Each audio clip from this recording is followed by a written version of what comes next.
রাজনীতির যে অভ্যাস রয়েছে সেখান থেকে বেরিয়ে এসে আমরা সৌহার্দ্য এবং বন্ধুত্বের রাজনীতি প্রতিষ্ঠা করবো ইনশাআল্লাহ।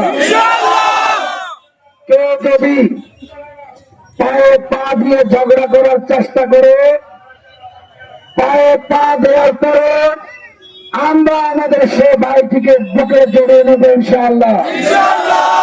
এই নীতিকে আপনারা বাস্তবায়ন করতে পারবেন? আমরা আদর্শিক রাজনীতি করি, সুতরাং আদর্শ হচ্ছে আমাদের মেয়ের হাতিয়ার।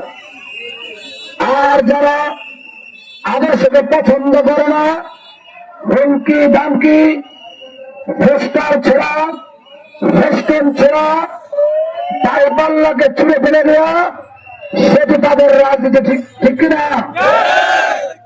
ভাই আমার, একটা কথা মনে রাখবেন, যারা হুমকি দিয়ে দমন করতে চায়, দাঁড়িপাল্লা প্রতীককে ছুঁড়ে ফেলে দিয়ে জনগণের হৃদয় থেকে ছুঁড়ে ফেলতে চায়, আমরা তাদেরকে বলবো দাঁড়িপাল্লা প্রতীক ছুঁড়ে দিয়ে জনগণের হৃদয় থেকে আমাদের ছুঁড়ে ফেলা যাবে না ইনশাআল্লাহ।